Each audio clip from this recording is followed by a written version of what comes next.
Hello everyone, welcome to another episode of Happier Hour. Today we'll be going to discuss a topic which is a taboo. Nobody really talks about it, nobody wants to talk about it. There's a lot of guilt and shame around this topic. You know, there are cases here and there, even big stars, they have done that and it's in the news, and the entire nation then talks about it, but otherwise there's a lot of shame about it. So today we are going to talk about suicides, and we have Meenakshi with us. Welcome to the show, Meenakshi. So Meenakshi, in terms of suicide, what are the most common risk factors because of which it happens? Okay. So, very major concerns are related to mental health. If a person is already experiencing anxiety, depression, as in clinical depression, feelings of hopelessness, feelings of having lost it all, okay, that need to escape, that feeling of being overwhelmed. I cannot really handle it or take it any longer. These are some of the major concerns. Also, if there are some kind of personality issues, like for example, borderline personality disorder, or there are extreme mood swings, as in bipolar issues, personality issues, any obsessive compulsive personality traits, any avoidant personality traits. So, all of these contribute to the likelihood of a person resorting to taking their own lives. If at all there is some family history in the family, if parents or grandparents or any other close family member has had an history of having committed or attempted suicide, that also could be a reason. Along with that, if there are some severe painful issues currently going on in a person's life, like relationship problems, financial pressures, if there are some professional hazards, all of this can also contribute. Along with that, if there are some criminal cases, I mean legal cases, pending property matters, so all of these together can increase the likelihood that the person may attempt suicide. And I mean, all these factors, why do or when do they come in a person? Is it like, there are triggers that lead to these factors, or they can be there since the birth? They are developed over a time. So, any childhood traumas, the way the child is raised, the upbringing, the family environment, like for example, if the caregivers, the basic primary caregivers, that is parents, if they are very hostile, they are very detached and indifferent, if the person always feels invalidated, non accepted, the person feels not understood, not heard, so over a period of time it builds up. So nobody is born with a kind of tendency or an inclination towards harming self or others. But yes, it does develop over a period of time. And as I just shared with you, if at all that feeling of complete hopelessness and that strong need that I need to escape this, I can't take it any longer, it's too much for me to handle. And yes, that's how it builds up over a time. And if at all not taken care of, or if at all not noticed and or recognized and then attended to, many of these cases are initially they are quite ambivalent. There is no complete kind of a plan or a conclusive decision that I wish to take my own life or self harm. But if they feel that there is nothing happening, there is nothing going to change, then yes, this ideation may change into a complete plan wherein people actually plan how they wish to commit or attempt suicide. That's how it happens normally. And is it more prevalent amongst a certain age group, gender, socio-economic background? So we cannot conclusively say that. So studies have not proven per se that okay, a specific gender.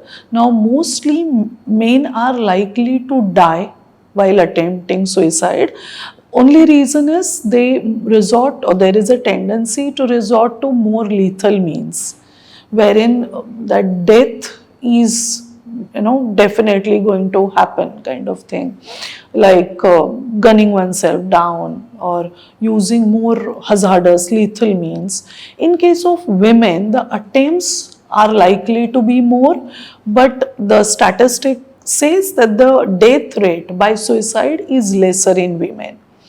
In case of different age groups or age ranges, yes, there are different reasons again. Now, in case of adolescents, the attempts are more, because again the access to more risky means is not there. So probably overdose of pills or some other insecticide, etc., something like that, or probably using some sharp object to slit or cut themselves. So all of these, so attempts are more, death rate is less, but yes, in older people, older adults, the death rate due to suicide is more. That is definitely there.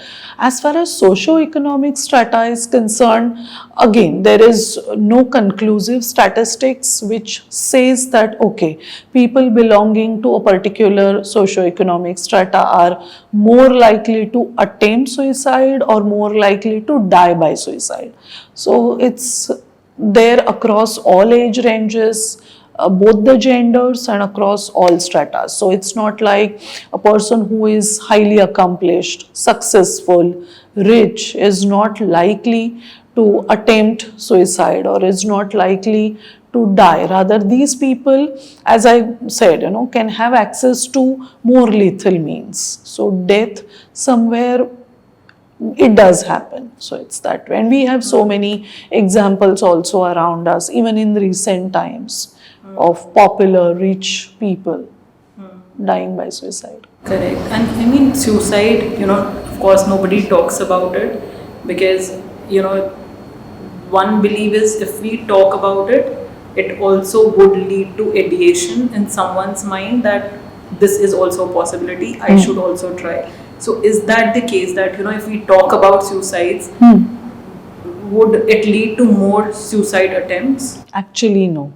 In fact, if we do not talk about it, that itself shows that, okay, it's a taboo topic. There is stigma. There is no openness about it. In fact, that can contribute more to, more number of suicidal cases. If we talk about it openly, there is openness, there is receptivity, and that itself, if at all somebody has this ideation, that person knows whom to approach.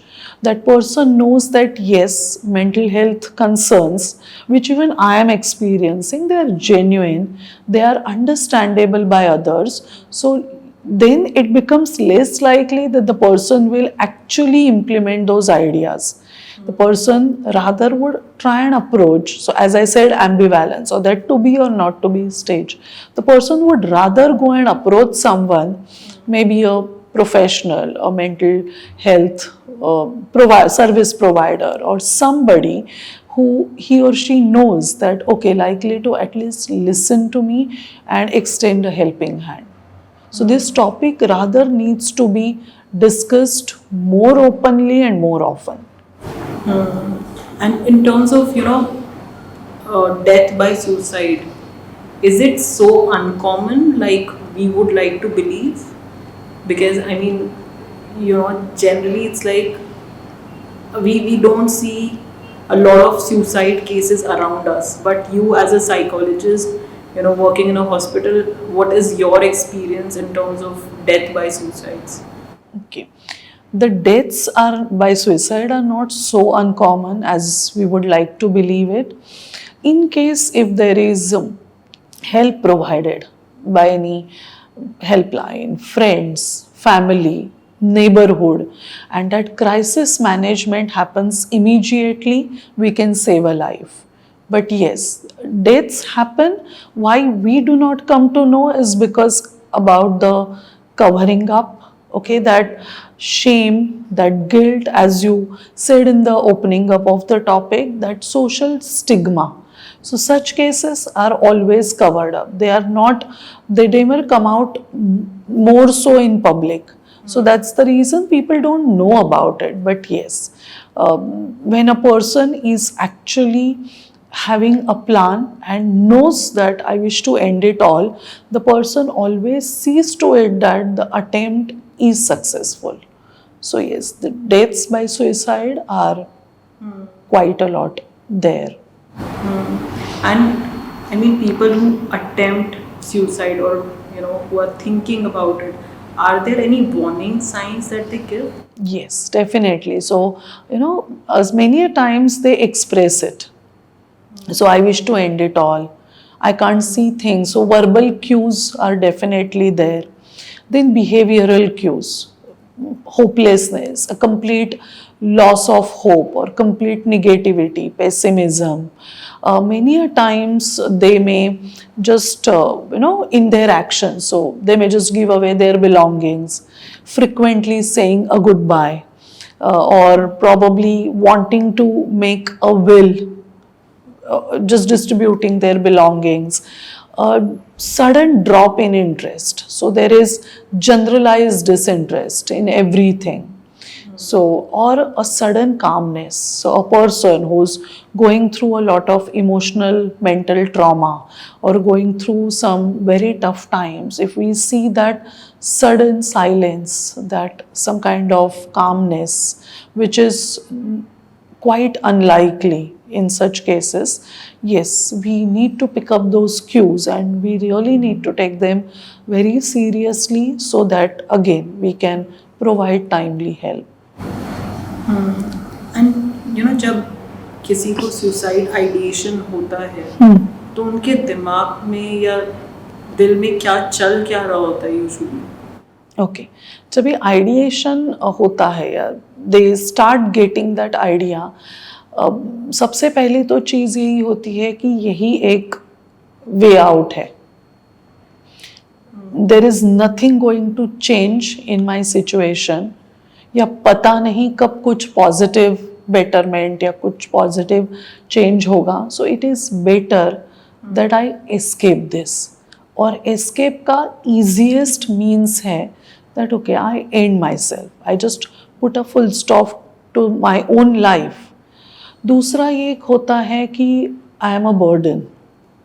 So that feeling of being a burden, feeling of being completely invalidated, completely dismissed, वो एक सबसे बड़ा feeling होता है. या फिर अगर कोई जैसे कि बुलिंग के केसेस होते हैं, फिजिकल बुलिंग, साइबर बुलिंग, या कोई ट्रबल के केसेस होते हैं जहाँ पे कि उन्हें लगता है कि there is no one to whom I can express. मैं ट्रबल में हूँ, मैं प्रॉब्लम में हूँ, लेकिन मुझे सुनने वाला कोई नहीं है. अगर मैंने रिएक्ट कर दिया, काफ़ी सारे जो टीनेज के केसेस होते हैं, अडोलेसेंट अटेम्प्ट्स ऑफ सुइसाइड, इसमें ये एक बहुत इम्पॉर्टेंट रीज़न या ट्रिगर हो सकता है कि ओके, अगर मैंने इमोशनली रिएक्ट कर दिया, ओके आई कैन और I might have reacted, over reacted, but then my trigger is also genuine. लेकिन ये समझने वाला कोई नहीं है. मेरे जो अकाउंटेबल अडल्ट्स है या मेरे जो अथॉरिटीज़ है या फैमिली मेम्बर्स है, इनमें से अगर I am completely unheard and ununderstood, ये बहुत ज़्यादा होता है. और फिर दैट लॉस ऑफ होप कि कोई पॉइंट ही नहीं है, there is no meaning in all of this, okay let me just kind of put a full stop to this. So ये सब काफ़ी अरसे तक चलता रहता है. It's not like something overnight. So at least there is a month or more wherein the person is going through all of this, and many a times these people give obvious signals. So जो भी accountable adults है या जो भी close people है, loved ones है, उन्होंने ये closely observe करके they need to pick up these signals so that help can be provided. So from your practice, do you have examples of cases wherein someone has attempted suicide, and what was going in their mind before the attempt, during the attempt, and when they came to you for therapy and stuff, what was their behavior, and after they were done with therapy, how was the entire journey? Okay. So basically, the cases of going through some relationship, very tough times, as in a breakup or a sudden breakup, wherein one partner just chooses to end it all. So for the other person, so the other partner, it's a sudden trauma.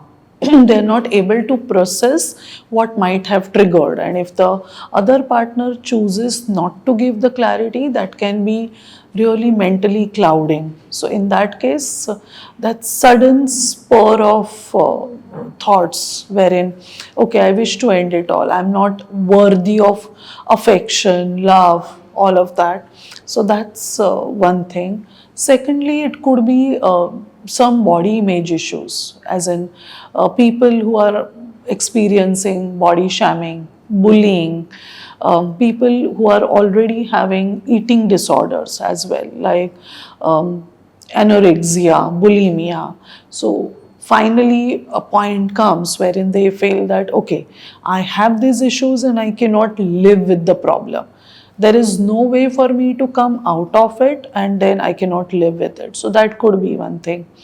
Sudden financial crisis or feeling pressured.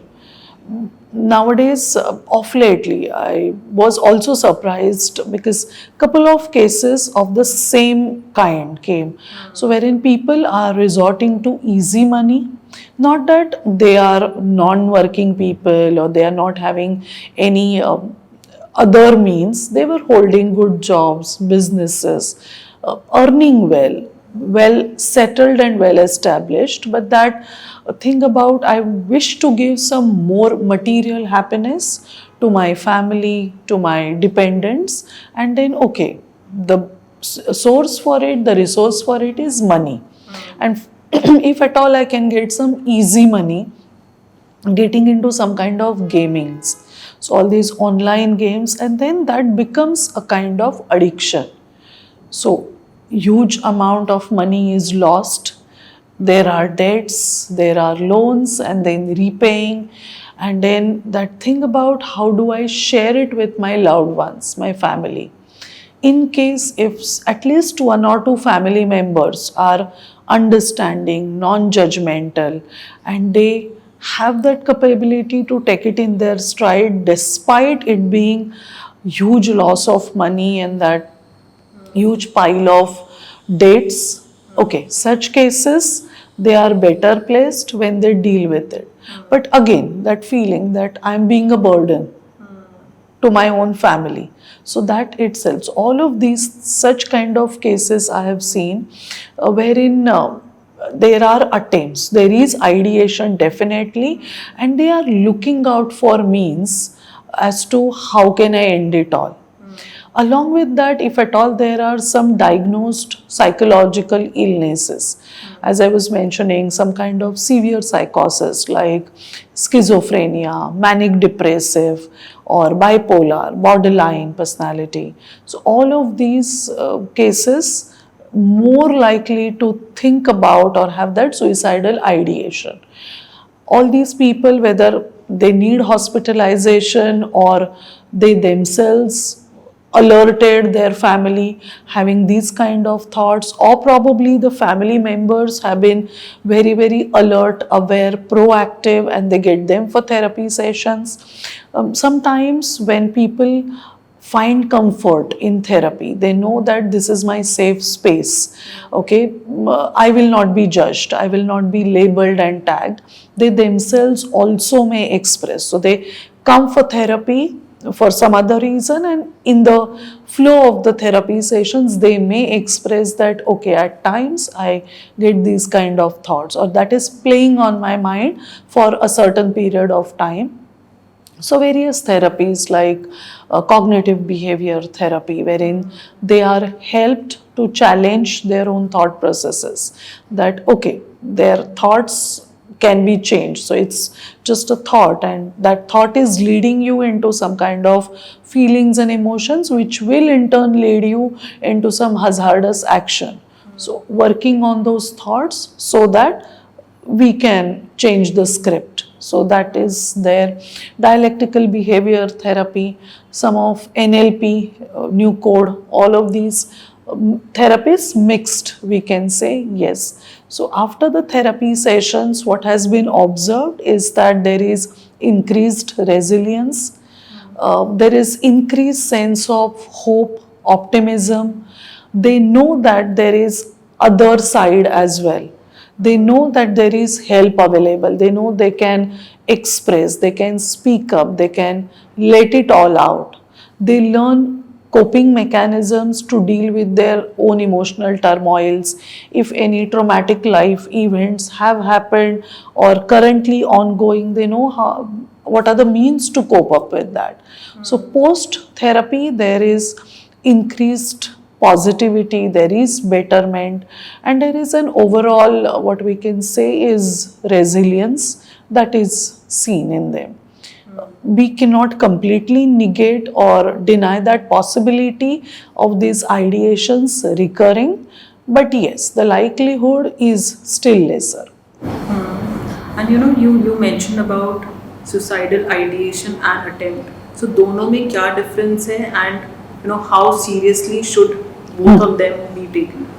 So when there is ideation, there is just a thought. They do have this emotional upheaval going on, but they are still not sure. They do not actually want to end their own life. So they may give out some verbal cues which seek attention, which seek help. They are seeing if at all there is any ray of hope for them. So there is no conclusive decision, there is no plan. Whereas when a person has finally decided upon, okay, there is a definite plan. So the person, while speaking also, the person may say, I know how to end it all. A person who just has an ideation may say, I can't take it any longer. This is too much for me to handle. I just wish to end it all. I just wish that this all changes. I escape. But wherein a person who definitely knows that he or she is going to implement that thought, going to take that final action, he or she may say that, yes, I know how to do it. I have a solution to end all my agony, my pain. So that's the difference. Secondly, when there is just an ideation and the person is really not wanting to end himself or herself, there are these bouts of sudden emotional outburst. And when attention, affection, help is provided, support is offered, they calm down. Wherein the person who has finally decided to take that final action, that person may not even want to express it. The person may be even reluctant or non-receptive towards any support or any help.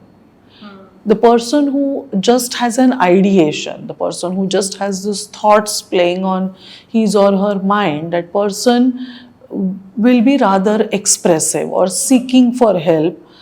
There will be constantly that emotionally stirred up, that depressive or sudden crying spells. All of those obvious signals will be there, wherein in a person who has decided upon it, okay, conclusively, will show that different kind of calmness, wherein as if the person knows that that final step and all of this is as it is going to end.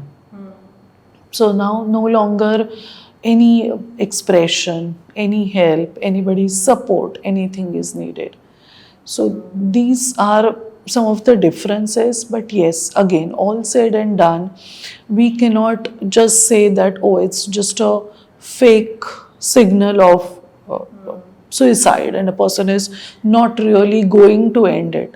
We still need to take it very, very seriously, because as I said earlier, if at all it is not attended to timely, that ideation will definitely turn into an action. or has the most likelihood of turning into action. So it is really needed for the caregivers, for the family members, for the loved ones to seek professional help, take the person for psychiatric or psychotherapeutic treatments. It's very, very needed. Not leaving the person alone. So being around, being as a support, making the person feel attended to, taken care of, heard, and making the person know that yes, somebody is there for you, that is very, very necessary. And जो suicide ideation वाला phase है वो कितना लंबा या कितना छोटा रह सकता है? So it depends on the situation or the circumstantial factors as well. It can be as less as I said, 15-20 days or a month, or it can be as long as maybe a year or more. So it depends on how the circumstances or how the situational factors are going. If at all the person sees any hope, the person sees any help coming his or her way, or if at all there is some kind of intervention, then it can be stopped. Otherwise, it may just go on. In case of some, like for example, as I said, some sudden extreme mood swings, as in bipolar or cyclothymia, or if at all there are some sudden anxiety or panic attacks, some impulsivity or some personality disorders. It can be very extreme and very sudden as well. So it varies, depends on the case to case basis. And मतलब ideation के phase में usually you know person के या patient के दिमाग में exactly क्या चल रहा होता है? सो आइडिएशन के फेज में यही होता है कि I wish to find out if there is some way out of it. They are still unsure. They are not immediately willing to take their own life or die or end it all.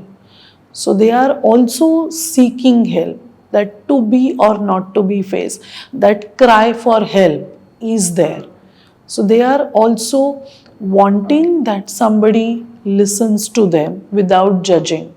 They also want to feel validated. They also want that guilt of being ashamed or being that burden or something shameful has happened, or they also want to avoid that there is no avoid that stigma.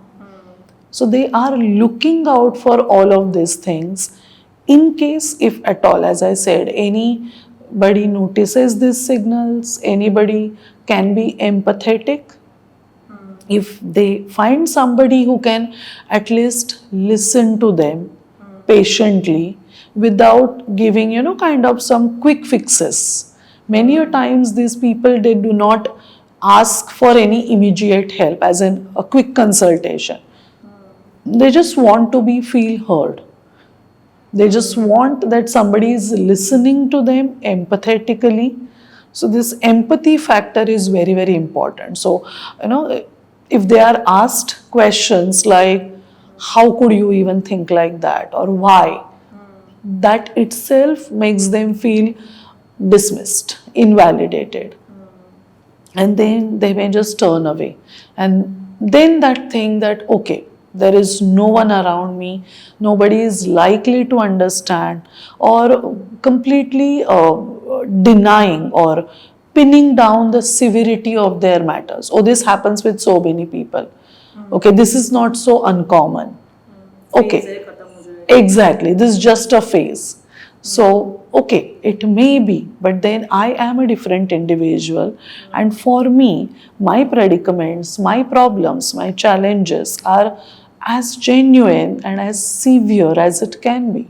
So this all is going on, and it does take time because it's a process of build up. As I said, unless there is some huge trauma like a childhood trauma or some mental health hazard which is already there, like a diagnosed psychosis or a neurosis or probably a personality disorder, well then yes, the person is likely to just impulsively, even without thinking of what could be the end result. That also may happen. But yes, in general, it's a process which builds up.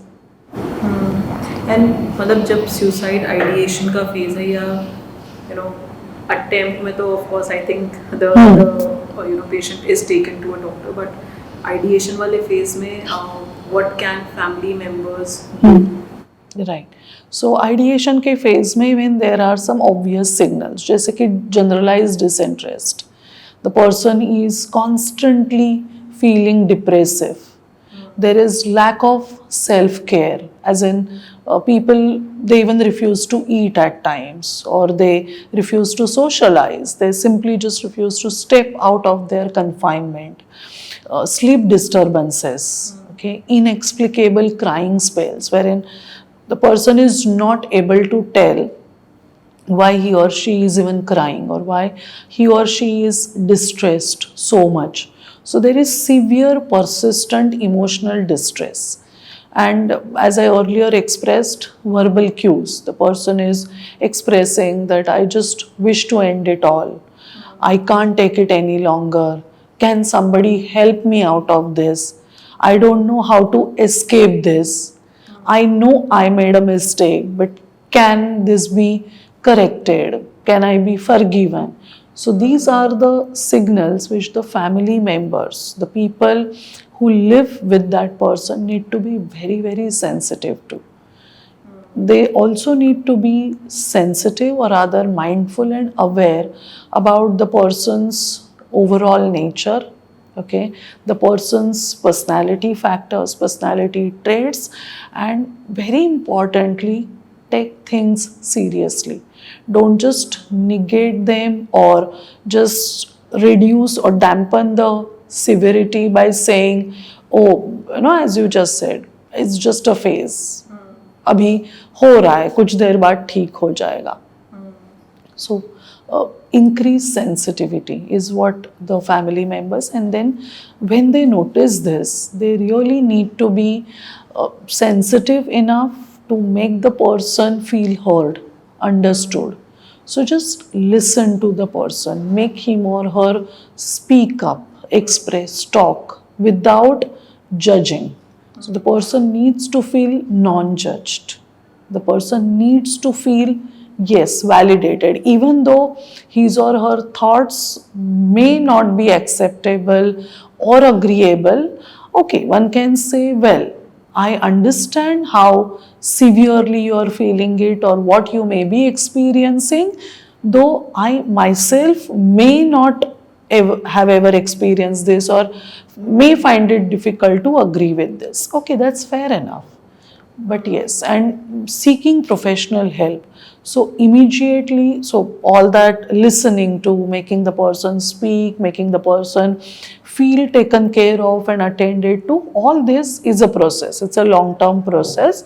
But yes, at the same time, some crisis plan needs to be there in case if a person is likely to implement that ideation. So removing any hazardous, risky, lethal means, if at all they are there in the person's surroundings, so it needs to be ensured that they are removed completely. The person does not have an access to all these means and measures.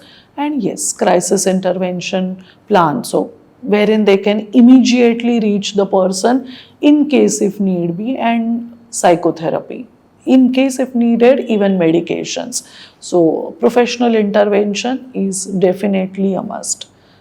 On a community level, we need to increase awareness.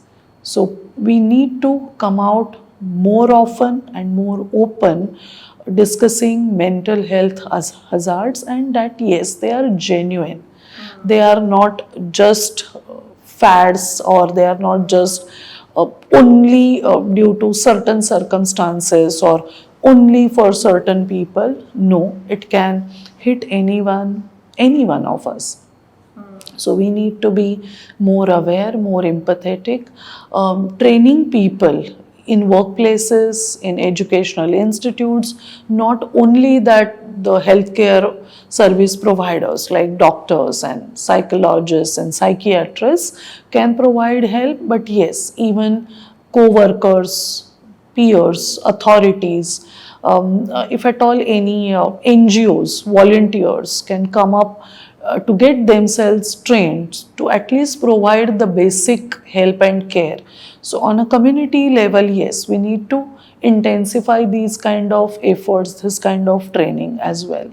So, suicide में कभी कभार ऐसा मतलब there are some people जो दूसरों को blackmail करने के लिए भी बोलते हैं कि do this नहीं तो हम suicide कर लेंगे. तो मतलब कैसे assess किया जा सकता है कि whether they are really meaning what they are saying या फिर actually किसी को सिर्फ blackmail करने के लिए बार बार बोल रहे हैं. Right. So, directly asking, as in, not that do you wish to end yourself, not that, but yes, assessing the person's thoughts while talking, the seriousness or the genuinity of these thoughts can be definitely assessed. That is one thing. Secondly, observing. So, generally, even if they come for therapy sessions, while we are having our therapy conversation, we definitely can know, we can pick up those verbal cues while the person is speaking. Secondly, we can also ask the family members to closely observe this person, to monitor this person if there are any actions or behavioral cues. So that's the second way. Third is conducting psychometric assessments, like there is Bake scale or there is Columbia's suicide severity scale. So all these scales, also psychometric assessments we conduct to figure out the likelihood and the severity of all of these symptoms and ideations. And these assessment tests that you spoke about, तो ये कहाँ पे कराए जाते हैं? Any certified psychologist can definitely do it. So in a therapy setup, so they can approach hospitals, they can approach psychological clinics wherein certified psychologists are available who can assess these people. Okay. And is it like a questionnaire that is given? And Yes. Okay. Yeah. And then based on whatever you fill, Yes, there's we a have our assessment. process of scoring and interpreting. Yes. Okay. Okay. And usually what's the process after that? So say for example, if a person comes to you saying that, I want to get assessed for suicidal ideation. So what exactly is the process? So firstly, a clinical interview, as in the case history is taken to figure out what are the triggers or what it is that probably is leading the person into this ideation. As I shared earlier, any traumatic life events or any built up trauma, in the family environment, any childhood experiences, any sudden turn of events is there, any personality disorder is there which is probably leading the person into this, any other factors, like if there is some crisis like financial crisis, any case of trouble as in bullying or any other thing.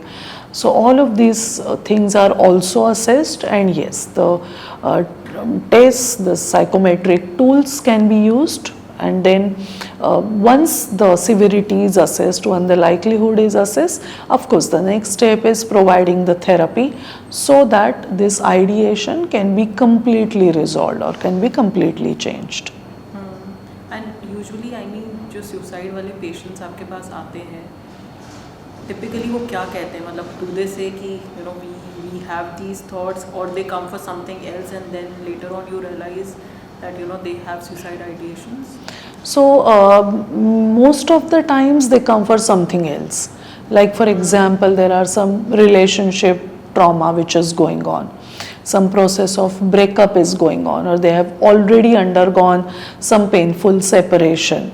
They are experiencing some kind of sudden losses, like loss of a loved one, sudden loss of purpose, some major financial losses, monetary losses. All of these they are experiencing already. There are many other disturbances, like there is loss of appetite, there are sleep disturbances, some major health hazards, some chronic illnesses like at times, cancer patients who are receiving treatment or some very difficult kind of ailments wherein long-term therapy treatment they are taking, and then they say no hope, there is no recovery. So they come for something else, and then in the flow of, as I said, the therapy sessions, they express that complete hopelessness. They may, as I said, actually express that I wish to get rid of this all. Can I escape this?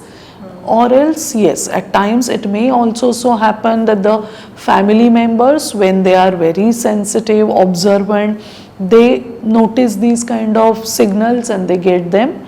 And yes, the person can obviously say that yes, I think of committing suicide, I wish to end myself, or I even think of how can I do it, or probably less painfully. So yes, there can be all this permutation combination of cases. And usually I mean जो आपके पास cases आते हैं suicide attempt cases, so उसके बाद जब therapy हो जाती है, so we'll come back to therapy again, but जब therapy हो जाती है उसके बाद what is their behavior and reaction? Okay, therapy के प्रोसेस में ही, थेरेपी के बाद ऑफ कोर्स उनका रेजिलियंस बढ़ा हुआ होता है. They know that there can be some other means as well. So any problem, howsoever major, severe, humongous it may seem, there is a way out, and there are sources and means and people and places where they can actually seek this help from. So that sense of assurance is there. Okay, that is one thing. So increased optimism, increased positivity, they are more resolved, or that inner balance, that sudden outburst, that sudden stirred up thing, that has reduced quite a lot. So all of these things, and yes, they become that sense of self-efficacy, that howsoever tough challenges life is throwing at me, I definitely can take them in my stride and I can come out as a winner.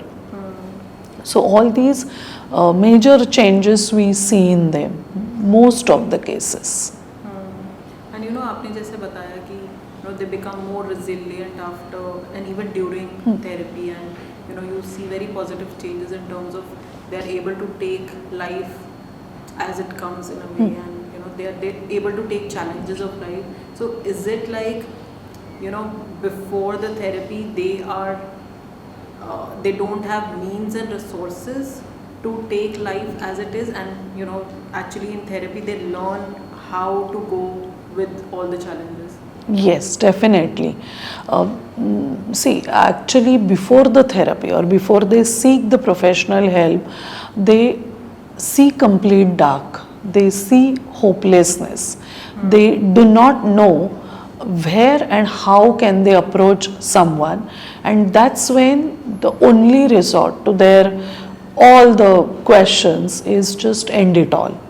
But once they come in the therapy sessions, and once, as I said, through CBT, through NLP, through dialectical behavior therapy, when their own thought processes they challenge, when that cognitive restructuring happens, when they know how to release these emotions through EFT, when they know how to release these emotions of severe pain, okay,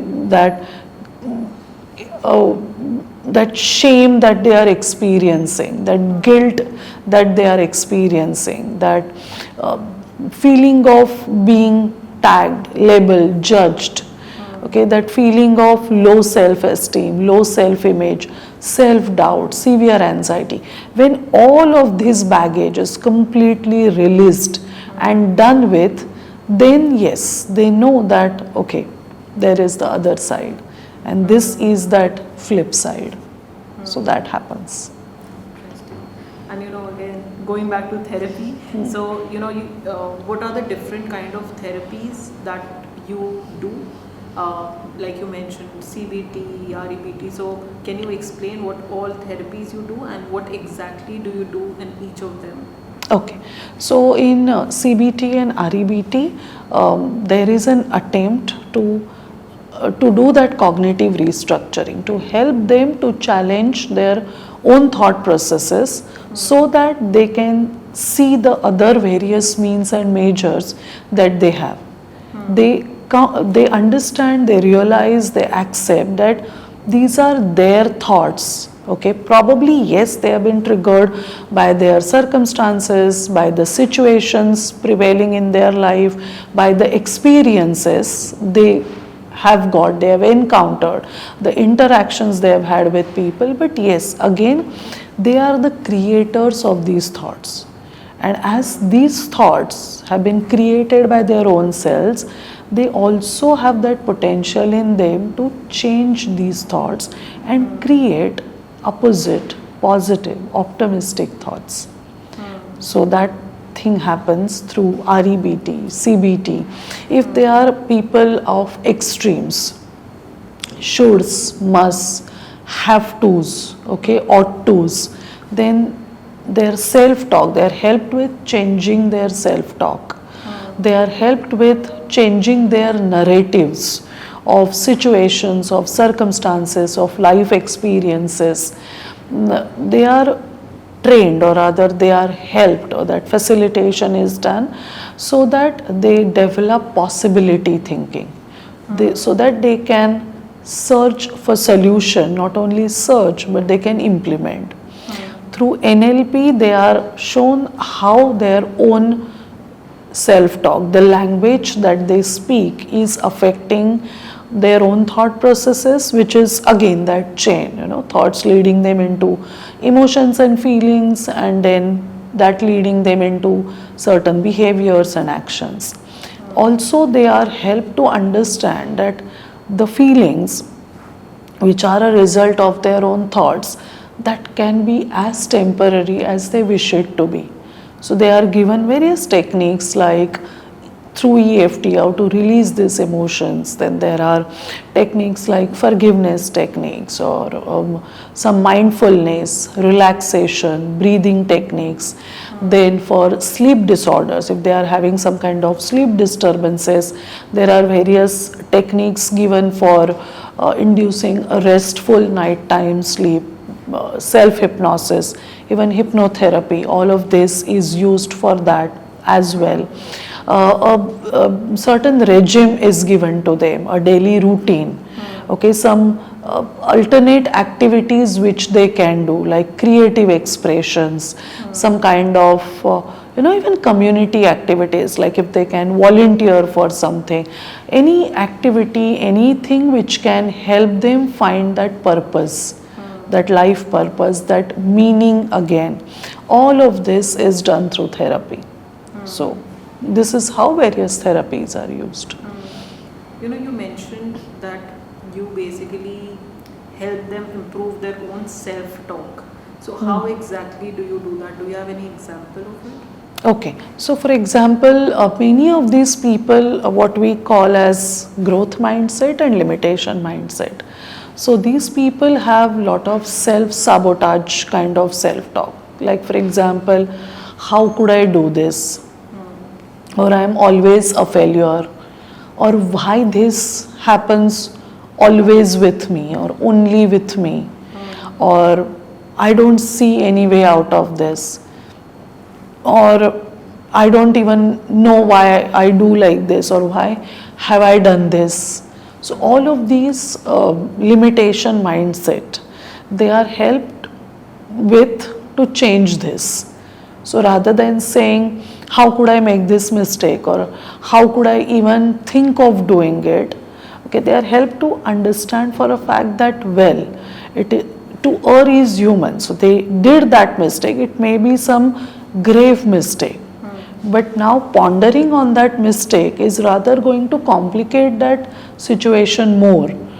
But if we focus on finding the solution or the way out, so first step is acceptance, acknowledging, and then the next step is correction. So there are ways and means to make that correction, to take those corrective action steps, and they are shown that they are helped in their process to figure out what can be done.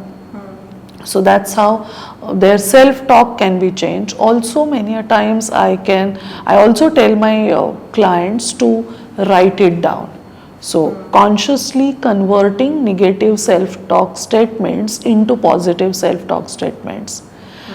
Self forgiveness, lot of self forgiveness, or some positive visual imagery techniques. So all of this, certain kind of self hypnosis techniques or tools, all of this helps them to change their self talk. And in terms of EFT, what exactly is EFT and what do you do in that? Okay, so EFT is emotional freedom technique. So there are anything which happens in our life, any experience, any interactions, any incidents, we hold on to lot of negativity out of it. There can be anger, suppressed anger, bottled up resentment, there could be guilt, or there could be that fear. Any of this, there could be some kind of jealousy, envy, all of that. We feel that okay, it's a thing of the past, I have moved past it, I have brushed it aside, but not always it can happen that quickly or that easily. Some residue, some remnants of all of these things, it remains stored in some parts of our brain.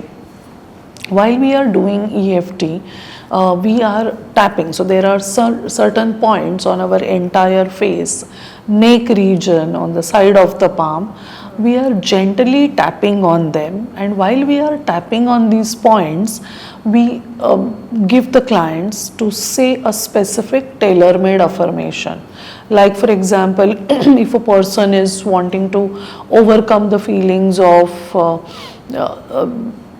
severe anxiety or self-doubt or complete loss of purpose. So that is formulated a kind of tailor-made affirmation for that particular person, and while tapping on all of these points, the person says that out loud with complete conviction, and that tapping can go on for entire 1 minute for every point.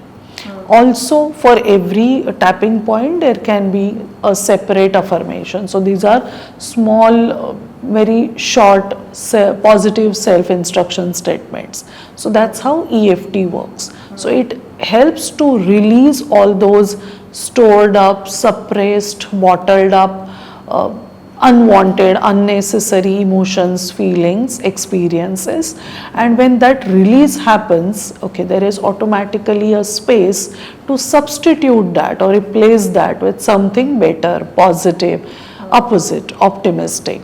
And then yes, we can give them some affirmations. Affirmations go a long way in changing the mindset as well. So that's how it works. And you spoke about these affirmations in EFT. So can you give some examples of what are the kind of affirmations that are being used? So for different problems there can be different. So simple examples I can give you, like I trust the process of life. As I give out good, only good comes back to me many times. Or as I change my thoughts, the world around me changes. I am in a safe space. These are some kind of, or I attract loving, meaningful relationships in my life because I give out love, compassion, something like that. So these are some examples of some basic affirmations, but yes, there are plethora of such affirmations even for specific conditions. There can be some physical health conditions, some ailments, or there can be some emotional concerns. There are specific affirmations for every concern. So depending on what the client is going through, experiencing, affirmations are given to them. And I mean, when you are talking about positive affirmations, it seems like कि actually उनके mind में life is not so great, right? There is a lot of problem, but हम बोल रहे हैं exactly opposite. So how does that work in reality की मतलब मेरा मेंटल स्टेट तो अच्छा नहीं है बट जो मैं बोल रहा हूँ अपने बारे में वो अच्छा है, तो उससे कैसे यू गेट बेटर? हाँ. So these affirmations, positive visual imagery techniques, all these visualization tools, they work directly on the subconscious mind of the person. So consciously, obviously, the person may be expressing hopelessness, helplessness, but yes, when they come for therapy sessions, we tell them this is precisely, this is specifically what you are here for. We want to now change the script. So that's where these tools of psychotherapy are going to be helpful for you. And the more now, as I said earlier, we create these thought forms. The thoughts are not coming from any vacuum, they're just not kind of descending on us or dropping on us. We are creating. Now, creating these thoughts of negativity, pessimism, hopelessness, complete, this is a dead end kind of thing. This is not helping us. This is really not leading us anywhere. So, okay, we need to try and do something different, which will definitely help us. So that's how they are mentally inclined to do these techniques, practice them even back home. One very important something which I normally rather focus in the beginning of therapy is making them realize and accept that they are important. So you are important, your life is precious, and yes, you definitely can do it. Okay, it may take time, it is a process, and there are no comparisons. So, okay, it's your journey, and if you choose to tread it with courage, you definitely have people with you. You have professionals with you, you have your family, your loved ones. So, that self love and self acceptance, for me, that is the first step of therapy. Then come working on their thought processes, and then comes changing the script. So it's a step by step process. And when you said that you get them to accept in a way that they love themselves, they want to live, so how do you do that? Because I mean they come with all negativity, right? We don't want to live, and our situation is not good, or बहुत गलत किया है मैंने. So there can be different reasons why they are coming to you. And such negative thought patterns that they have, how do you get them to accept that I love myself and I want to live?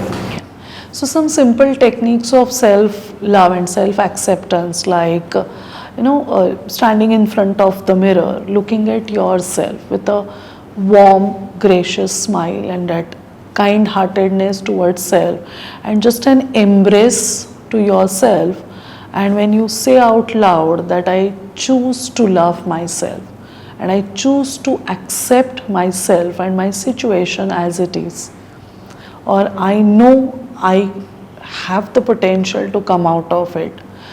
Also a lot of self forgiveness as simply using some kind of energy science. So when they visualize their own selves, or probably the people who have hurt them, and when they simply touch their heart and imagine that pink energy showering upon all of them, their own selves and the others, when they are trained to think about, that attitude of gratitude, think about at least some 3 positive things about yourself, about the people around you in your life, about so far all that you have, either you've got it or you've achieved it, or all that you have it in you.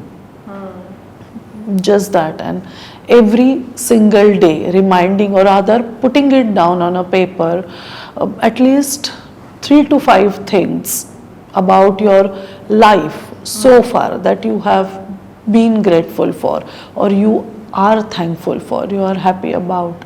So all of these things can definitely change their perspective towards themselves.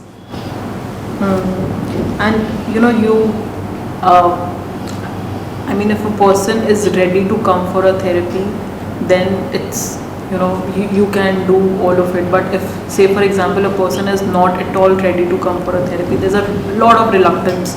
So, how do you deal such cases? Okay, in such cases, these people, which are very, very severe cases, they may need to even begin with medications or some family therapy. So, a therapist may even need to visit their place because the risk is there. The family members have noticed it, but they are expressing helplessness. They cannot really get the person out of the shell, or that stage wherein the person turns completely non-expressive or sees no point or completely non-receptive to any support and help. In that case, yes, family therapy, medications, the person is attended to at his or her comfort zone, his or her own home is definitely needed. And जैसे आपने family therapy के बारे में कहा, so is it possible that family का environment is very good, I mean the relationship between people is very good, but still someone has such ideations? Okay, in that case, if at all a person feels that I am the cause of all of problems, as I said, wherein there are personal failures, okay, failing in some business or some kind of losses, or probably academic failures, or some people set very high standards. They raise the bar very high for themselves, which can be completely unrealistic, non-achievable, and then that struggle. So, which are personal reasons. The family environment is very conducive, very positive, very open, and then the person himself. So, wherein again, as you said about self-talk. So yes, that is also a possibility, and in such cases when a person is attended to, the person is provided help, and he or she accepts that yes, there are certain things in his or her belief systems, we call them sometimes thought viruses as well, that needs to be changed, or they are shown through various of these techniques that how their thoughts, once they change their perspective of looking at things, looking at life, many things can change for them. That's when yes, they become open for therapy. And आप इससे पहले family therapy के बारे में बात कर रहे थे, तो फैमिली थेरेपी में यूजुअली आप क्या करते हैं? Okay, so family therapy में all of the family members of that person, they are helped to assume their role and responsibility. Whatever they may not have directly caused the problems of that person, yes, but still they are important people in his or her life. They are accountable. They can play a crucial and a vital role in the person's emotional and mental well-being. So they are given various ways and means how they can be of support, how they can be of help to that person, as simple as that, listening actively and patiently without judging. They need even that kind of training, or they need to be coached into how they can do that. Then again, helping the person or being that physical and moral support. So in case if the person has got some kind of sleep disturbances or lack of self-care and hygiene, so positively nudging the person gently into all of this, regular food intake monitoring, so all of that the family members can definitely do.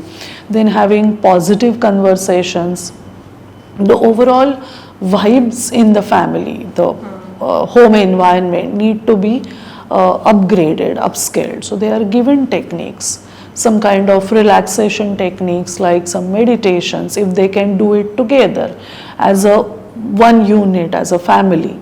All of this is given to them in family therapy. And अगर किसी का family environment is not conducive, there are issues, there are fights, constant fights, with such a person, what is usually your course of action? Okay. In case, if at all, there are some severe disputes, firstly, the reasons of these disputes or the causal factors, they are analyzed, and then they are of course brought to their awareness, and also the ways and means or the techniques, strategies, how can these triggers be resolved, how can they be worked upon so as to reduce them or to completely do away with them.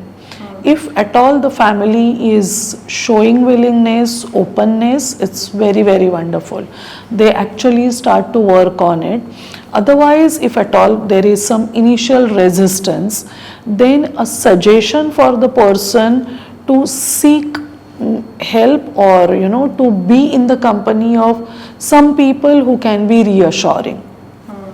So for example, if at all for any adolescent, any teenager, or a young adult, the family environment is very hostile, either or both the parents or some other family members, then a suggestion is given if that person can be at least temporarily taken away from that hostile environment.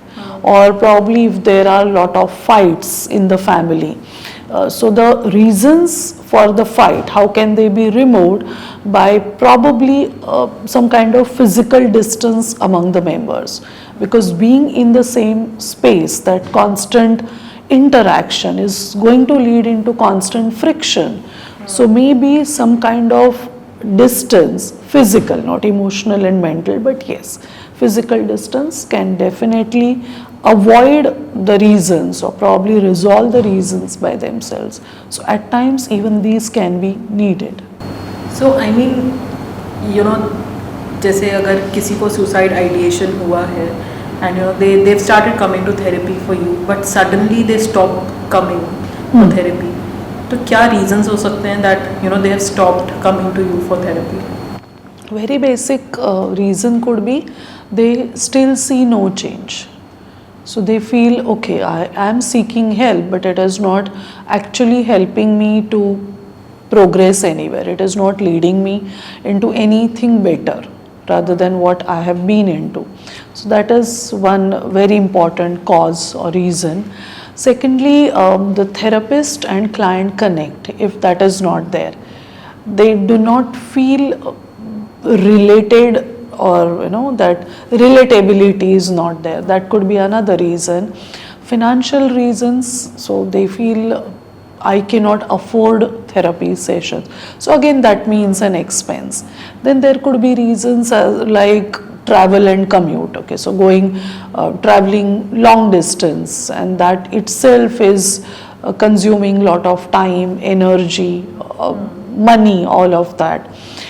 Then other than that, okay, they want they find it difficult rather to schedule therapy sessions. So difficulty in scheduling, availability of the therapist, the psychologist, availability of their own cells, their own available time. So all these are the major reasons why after getting into therapy, people may quit it halfway through.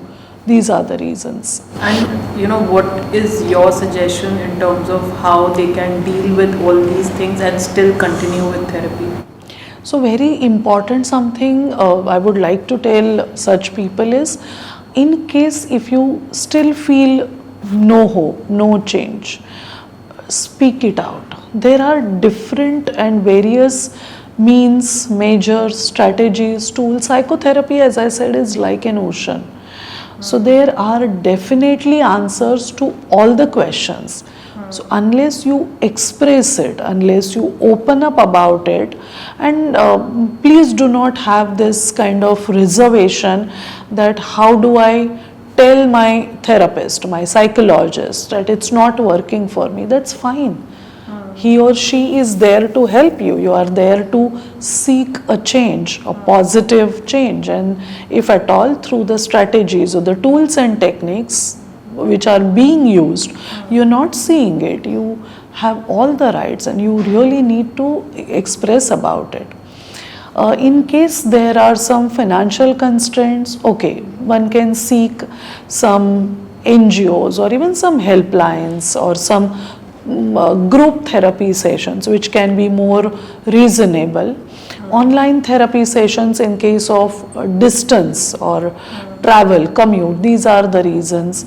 So people can definitely figure out alternate means, but quitting therapy is not an option, or rather one needs to avoid quitting therapy midway through. And therapy ka at what stage as a psychologist you say, okay, now this person can take care of themselves and will not take any extreme step like suicide. So at what stage do you say, acha, matlab, he's fine, he or she is fine? Okay. When the client as well as his or her family members, the accountable people, they give a clear and obvious feedback of there being a change. So they see positive signs, they see positive clues themselves and of course the people around them. They share examples as to how they have been coping up, so how they are handling the similar kind of situations or even same situations which earlier used to be a major trigger for them.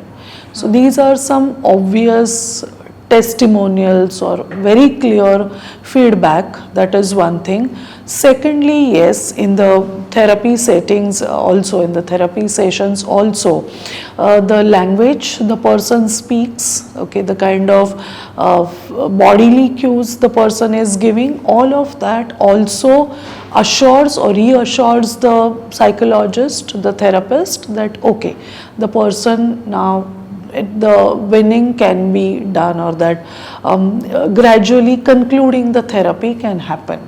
So, but always there needs to be a room kept open, that in case, if at all, because life is a process, it is not now or never, or it is not okay, once I'm done with it, it's like a full stop. Now there cannot be similar kind of problems. No, it cannot be. We need to be realistic. So yes, even that awareness is given to the clients. Okay, if need be, you always can come back. And as I spoke about these various techniques and tools and strategies, they are with you as a permanent treasure. So going ahead also in life, if any such similar kind of situations arise, some similar kind of problems crop up again, okay, you know how to deal with them. And is it like someone who has completed the therapy and now is resilient, is now not having thoughts, can they have suicidal thoughts again, or it's not possible? It is possible. Again, depending on what they experience, what are they going through. There can be any sudden turn of events which is actually non-predictable, or probably some other kind of problems not similar to what they have already dealt with. So that possibility, that likelihood is always there. That may happen, yes. Okay, and the process is again the same? Yes. So yes. It's always like yes. You should seek out help if you have Correct. such ideations. Many cases, the second time or if at all it recurs, it can be easier and smoother or even quicker. Got it. And around suicide, what are the biggest misconceptions that you've seen? So if a person speaks, then that person is not likely to commit suicide. If somebody is expressing, then it does not make it necessary that the person will commit suicide. Not really. In fact, ambivalence is a stage wherein it can be trapped, it can be stopped. Then people feel, okay, it is a thing for only specific communities, like people who are not so educated. And then again, people feel women are more likely because being a kind of meeker gender or whatever it is. But yes, all these are misconceptions, and another very important misconception is the more we talk about it, the less the more we are feeding ideas into people's minds. Not really. Again, if a person has diagnosed psychological ailment, illness, only then there is a likelihood that a person can commit suicide, or all people with psychological, emotional conditions commit suicide. So all these are actually misconceptions, and nothing of this sort has so far been proven. Okay. And if someone has committed suicide, what impact does that have on the family and the community? So very important something is it is very emotionally distressing and devastating. It's a loss, it's a permanent loss. So most of the cases, yes, that survivor's guilt is seen. People blame themselves or blame each other, blame onto the fate, the circumstances for taking that life. So they need to be really helped to deal with that guilt, that survivor's guilt. They need to be helped with how to take care of themselves, or that coping up with that grief, the stages of grief as they are going through. When that permanent loss is there, they need a lot of help in terms of helping them to regulate their emotions, helping their own selves to let it all out and not hold themselves responsible. Then if at all they themselves also are having some reflection of these ideations, thoughts, then they also need to be helped with how to resolve those thoughts. So all of that help is needed for the survivors of suicide deaths. And in your practice, do you see a lot of people coming for help? The survivors coming for help? Yes, especially when they have lot of guilt, or there is lot of self-blame. There is that complete sense of loss of purpose. Now the person has gone. That feeling of inadequacy, I was not enough, so this happened. So yes, such people do approach because they know that fatality has happened, but then yes, when they are still surviving, they need to help themselves. So many such people do approach. And I think last question with regards to this topic, we have suicide hotlines, but of course not most of us know what really happens. So what exactly happens, when someone calls a suicide hotline? So when someone calls a suicide hotline, it is very, very evident that the person wants help. And it's so, firstly, that person is given credit and that commendability that yes, rather than just resorting to some extreme measure and means, the person thought of and chose to seek help. So that is one thing. Secondly, there is an effort to figure out what is the trigger. Okay, what is leading that person into this kind of thought forms, this ideation, or rather even thinking of what steps to take.